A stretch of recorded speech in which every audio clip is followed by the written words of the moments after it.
Mizuto et Yum se tiennent dans l'embrasure de la porte, tous deux habillés pour sortir. Mais aucun d'entre eux ne fait un geste pour sortir de la maison. Non. Les ex-frères et sœurs de sang se regardent l'un l'autre avec un agacement contenu, masqué par un désintérêt douloureux. Avant que leur conversation tendue ne se poursuive, Yuni, la mère de Yum, exprime sa surprise de les voir encore à la maison. Mizuto et Yum affichent un sourire, affirmant qu'ils sont sur le point de partir. Yuni en est ravie et, avant de sortir, elle demande à Mizuto de s'occuper de Yum, supposant qu'ils iront tous les deux à la même destination. Lorsque la porte se referme, les sourires de Mizuto et de Yum tombent immédiatement. Les demi-frères s'échangent des insultes, Yum traitant Mizuto d'intello et le garçon répliquant en traitant sa demi-sœur de maniaque. Leur confrontation obstinée se termine par un HMPH retentissant. Plus tard dans la soirée, la famille Irido dîne joyeusement ensemble. Miniaki fait remarquer qu'il est bon de voir Yum et Mizuto s'entendre. Sa femme est d'accord, notant qu'il n'est pas surprenant de nos jours d'avoir un demi-frère ou une demi-sœur dans cette ère de diversité familiale. Mais derrière le comptoir de la cuisine, Yum menace Mizuto, l'avertissant de ne pas faire regretter leur décision à leurs parents. En retour, le garçon murmure qu'il emportera le secret de leur relation passée dans sa tombe. Une fois le repas terminé, Mizuto, un livre à la main, se détend dans sa chambre aux allures de bibliothèque. Un coup frappé à la porte détourne son attention et c'est alors qu'entre Yum, dépourvu d'esprit. Malgré l'expression impassible de la jeune fille, elle est agacée par leur dilemme de nom actuel. Alors que Yum peut tolérer d'appeler Mizuto par son prénom, elle ne supporte pas que le garçon fasse de même avec elle. Mais ils partagent le même nom de famille, alors que faire d'autre? C'est là que Yum dévoile sa solution parfaite. Il est tout à fait approprié que Mizuto, le jeune frère, appelle la fille, son ex-petite amie, la sœur aînée. Le garçon n'est pas du tout d'accord, il dit que c'est l'inverse, car c'est lui le frère aîné. Mais comme le fait remarquer Yum, bien qu'il ait le même anniversaire le 3 novembre, Yum est né 30 minutes plus tôt, ce qui fait d'elle l'aînée de la fratrie. Les deux se chamaillent encore et encore, sans qu'aucun des deux ne veuille s'avouer vaincu. Pour mettre fin à la dispute, Mizuto leur propose de jouer à un jeu. Bien que Yum soit encore agacée, elle accepte et essaie de trouver une proposition raisonnable. Voici ce qu'elle propose. Celui qui fait quelque chose qu'un frère ou une sœur ne ferait pas normalement est considéré comme le plus jeune. Cette règle s'applique même en l'absence des parents.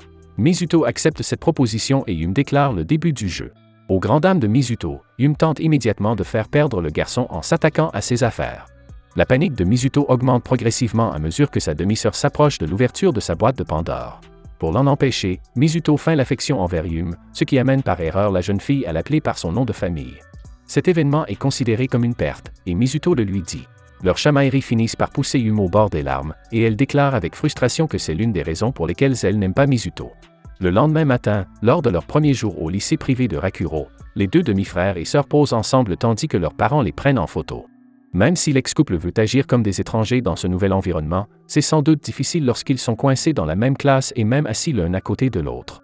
Mizuto, irritée, observe comment Yum devient instantanément Miss Populaire, elle devient instantanément la représentante élue de la première année. Deux garçons de leur classe s'approchent de Mizuto dans l'espoir de se lier d'amitié avec lui. Plus tard, dans les toilettes des garçons, Mizuto les entend parler. Il s'avère que tout le monde dans la classe sait déjà qu'ils sont frères et sœurs par alliance. L'un des garçons dit à son ami qu'il fait semblant de se lier d'amitié avec Mizuto pour pouvoir se rapprocher de Yum. Après l'école, Yum est assise seule dans sa chambre et lit un livre. Entendant Mizuto arriver, Yum le confronte et exprime son mécontentement quant à la façon dont les garçons de leur classe le traitent. Mizuto, en bon mec cool qu'il est, n'en est pas affecté et dit à Yum de les ignorer. Mais la jeune fille n'en démord pas et décide de trouver un moyen d'aider Mizuto. Le lendemain matin, bien qu'il ait convenu d'aller à l'école séparément, Mizuto, agacé, est suivi par une Yum en jouet. En entrant dans l'école, les deux garçons d'hier s'approchent de Mizuto avec un sourire. Mais avant qu'ils n'aient pu finir leur phrase, Yum apparaît aux côtés de Mizuto, écrasant sa poitrine sur le bras de ce dernier. Elle agit comme si elle avait un complexe fraternel, ce qui perturbe les deux garçons mais les fait disparaître. Plus tard dans la journée, les demi-frères sont seuls à la maison. Comme leurs parents rentrent tard, ils se mettent d'accord pour cuisiner quelque chose pour le dîner. Mizuto taquine Yum en découvrant qu'elle est nulle en cuisine. Le fait d'avoir dû vivre avec son père a fait du garçon un cuisinier compétent. Tandis que Mizuto regarde le contenu du réfrigérateur, Yum repense à ce qu'elle a fait ce matin-là. La façon dont sa poitrine a touché le bras de Mizuto la gêne encore. Alors qu'il se régale de la poitrine de poulet fraîchement cuite de Mizuto, Yum n'en peut plus et déclare que le garçon doit effacer de sa mémoire ce qui s'est passé ce matin-là. Son demi-frère met du temps à comprendre ce qu'elle veut dire, et il dit même à Yum qu'il avait déjà oublié jusqu'à ce qu'elle le mentionne. Dans la douche, Yum se frotte le corps avec colère, les mots de Mizuto flottant dans son esprit. Il a déjà oublié? Cela signifie-t-il que Mizuto pense que sa poitrine n'est pas impressionnante? Dans une tentative de provoquer Mizuto pour qu'il abandonne son image de mec cool, Yum sort de la salle de bain enveloppée dans une serviette qui est presque trop petite pour elle. Elle s'amuse beaucoup de la réaction de Mizuto, qui est tout rouge et fait de son mieux pour ne pas la regarder. Il a décidément du mal à garder son sang-froid.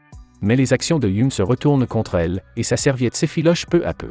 Elle se rend compte qu'elle va trop loin et panique lorsque Mizuto s'approche d'elle. Au lieu de faire ce qu'elle attendait de lui, Mizuto donne à Yum sa veste pour l'aider à se couvrir. Mizuto réprimande Yum pour son impulsivité, lui rappelant que ce qu'elle a fait ce matin aurait pu lui faire perdre sa célébrité durement gagnée. Mais Yum n'en tient pas compte et insiste sur le fait qu'elle ne laissera personne rabaisser sa famille. Mizuto reconnaît sa sincérité et remercie Yum pour ce qu'elle a fait. Yum ne répond pas, mais prend sa serviette et se lève pour partir. Mais alors que le destin semble vouloir les garder ensemble, Yum trébuche sur la veste de Mizuto et l'ancien couple tombe sur le canapé dans une position douteuse. Une Yum troublée est allongée sous un Mizuto surpris. Pendant un moment, les deux oublient la règle qu'ils ont convenue et partagent presque un baiser, jusqu'à ce qu'ils soient interrompus par le bruit de leurs parents qui rentrent à la maison. Ils paniquent et Yum finit par se cacher sous le canapé tandis que Mizuto essaie de faire comme si tout allait bien. Ils se rendent compte que c'est justement dans ce genre de situation qu'ils se méprisent l'un l'autre. Le lendemain matin à l'école, c'est le jour de l'examen de conditions physiques. Kogure Kawanami aborde Mizuto avec désinvolture et lui demande d'être son partenaire pour l'examen de fitness.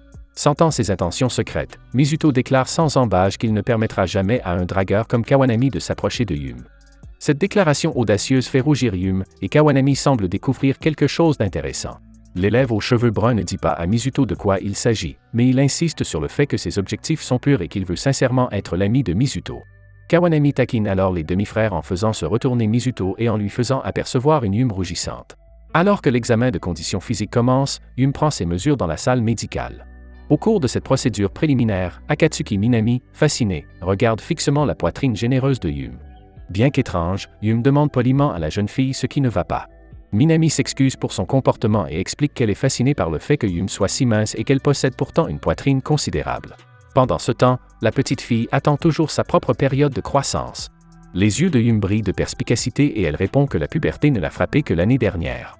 Les deux filles se lient d'amitié et Minami, très excitée, serre Yum dans ses bras en espérant qu'un peu de cette bénédiction frontale déteigne sur elle. Dans le gymnase, Yum et Minami se serrent les coudes pour l'examen de fitness.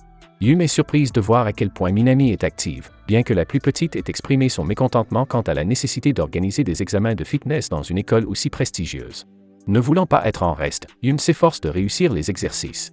Son image d'élève douée sera sans doute ruinée si tout le monde découvre qu'elle n'est pas sportive. C'est du moins ce qu'elle pense.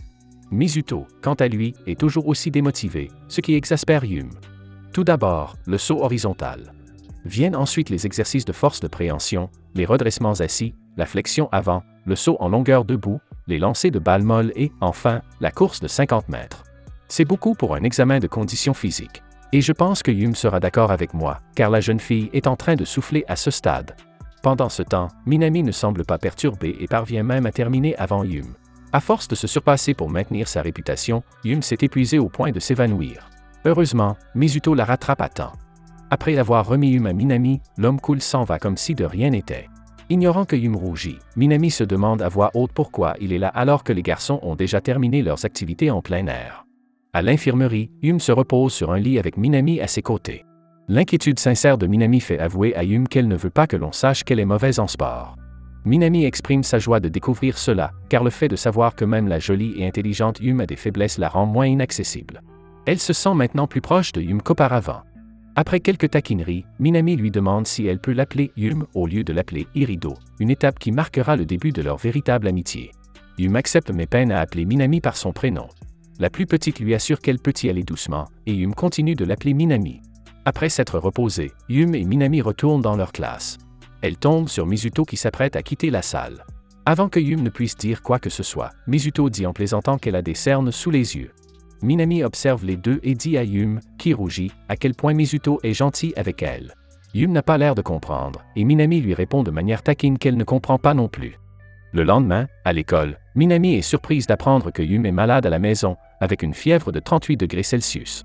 Kawanami réprimande Minami à juste titre pour avoir réagi de façon excessive. Mais Minami, visiblement agacé par ce type qui l'interrompt, lui demande ce qu'il fait là. C'est pour sauver son ami d'une personne bizarre, bien sûr.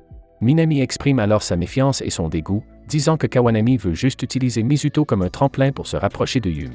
mais comme il l'a déjà dit à Mizuto, il n'a pas de telles intentions. Pour Kawanami, la rencontre n'est qu'un rhum, read-only member, c'est-à-dire qu'il aime espionner les autres, au grand amusement de Minami. Mais Minami se souvient du problème et déclare qu'elle est déterminée à rendre visite à Yum après l'école. Mizuto semble d'abord réticent, mais bien sûr, il emmène Minami après l'école. Ils se rendent dans la chambre de Yum pour la surprendre en train de dormir. Dans son état de demi-réveil, Yum voit par erreur Mizuto du collège / Mizuto du petit ami et l'appelle par son nom de famille. La jeune fille dit même qu'elle se sent seule sans lui à ses côtés. Mizuto remarque immédiatement que sa demi-sœur agit bizarrement à cause de sa fièvre, et il dirige son attention vers Minami. La jeune fille enjouée s'enquiert de l'état de Yum et lui montre tous les ingrédients qu'elle a achetés pour préparer du porridge pour Yum. Entraînant Mizuto, elle et le garçon préparent le repas ensemble. Alors qu'elle prépare le repas de Yum, Minami remarque à quel point la situation doit être difficile pour Mizuto. Et s'il se trouve une petite amie? Comment la ramènerait-il à la maison? Mizuto rejette ces questions, car il dit qu'il est peu probable qu'il ait quelqu'un avec qui sortir. Mais à sa grande surprise, Minami en déduit que le garçon a dû avoir une petite amie mais qu'il a rompu avec elle. Le porridge enfin terminé, il remonte dans la chambre de Yum. Minami insiste pour donner à manger à Yum, ce que la jeune fille accepte avec réticence. Avant de partir, Minami pose à Mizuto une dernière question pour la journée. Il n'y a rien de spécial entre Yum et vous, n'est-ce pas? Elle se demande s'il y a quelque chose de spécial entre Yum et Mizuto ou s'ils sont simplement frères et sœurs. Bien qu'un peu surpris par cette question soudaine, Mizuto sourit et dit à Minami que, oui, ils sont juste des demi-frères et des demi-sœurs. Minami est visiblement heureuse et explique à Mizuto que leur lien de frère et sœur est spécial avant de rentrer chez lui en lui faisant un signe de la main. Après avoir accompagné Minami, Mizuto retourne dans la chambre de Yum. Yum lui fait part de son agacement de voir que Minami et Mizuto semblent bien s'entendre. Mizuto en déduit que Yum ne veut pas qu'un garçon aussi ordinaire que lui soit proche de son ami. Après que Yum lui a dit qu'il avait raison, Mizuto lui explique que les personnes sociales comme Minami peuvent sembler proches de n'importe qui. Mais pour Yum, Miss High School début, on ne peut pas en dire autant. Avant que Yum ne puisse répliquer, Mizuto lui dit de dormir davantage pour récupérer. Yum ignore cette instruction et demande à Mizuto s'il va aller quelque part. Et bien qu'il dise qu'il reste à la maison, Yum a du mal à le croire car il est parti la dernière fois. Il a dit un jour qu'il tiendrait la main de Yum, mais Mizuto était introuvable quand elle s'est réveillée. Mizuto se rend compte qu'elle parle d'une époque où ils étaient encore en couple. Il la taquine à ce sujet, mais lui tend tout de même la main. Yum la prend volontiers et s'assoupit peu après. Pendant que Yum ronfle, Mizuto repense à l'époque où il était au collège. La vie était simple, il avait une petite amie nommée Yum et ils étaient comme n'importe quel autre couple. Ils se retrouvaient autour d'un livre et se tenaient la main lorsqu'ils étaient malades. Ils passaient leur temps ensemble comme des adolescents dans un roman romantique. Mais à cause d'un petit malentendu, ils se sont séparés après avoir obtenu leur diplôme de fin d'études secondaires. Oui, ils étaient une paire de tourtereaux ordinaires jusqu'au jour où le père de Mizuto s'est remarié et que sa belle-mère s'est présentée avec nul autre que Yum elle-même. À ce moment-là, une pensée a surgi dans l'esprit de Mizuto, et il était sûr que Yum pensait la même chose. Dieu, pourquoi? Plus tard dans la soirée, Yum se réveille bientôt. Elle sourit à Mizuto et lui demande de faire des choses pour elle, y compris de lui tenir la main. Après avoir pris sa température, il s'avère que la fièvre de Yum est déjà tombée. Il s'avère qu'elle n'est plus malade et qu'elle profite simplement de la gentillesse de Mizuto. Le garçon se moque de Yum pour cela, mais finit par lui pardonner après qu'elle se soit excusée. Il quitte ensuite la chambre de Yum en lui promettant de lui dire quand il ira ailleurs. Une nuit apparemment normale, Yum s'assoit sur son lit et regarde un caleçon de Mizuto. Avant qu'elle ne puisse s'en empêcher, elle renifle longuement le caleçon. Yum se ressaisit et jette le sous-vêtement à la poubelle. Si Mizuto découvre qu'elle a ses sous-vêtements, elle n'aura d'autre choix que de s'avouer vaincue et de devenir la cadette de la fratrie. Comme si elle allait laisser faire. Yum élabore donc un plan. Une fois que tout le monde sera endormi, elle se faufilera dans la chambre de Mizuto et y laissera le caleçon. Mais avant que Yum ne puisse ouvrir la porte de Mizuto, il s'avère que Mizuto avait les mêmes plans qu'elle. Ils se fixent l'un l'autre pendant quelques secondes gênantes, en tenant leurs sous-vêtements respectifs. Si vous voulez une suite à cet anime, abonnez-vous, laissez un like et un commentaire pour aider la chaîne à grandir. Merci d'avoir regardé cette vidéo.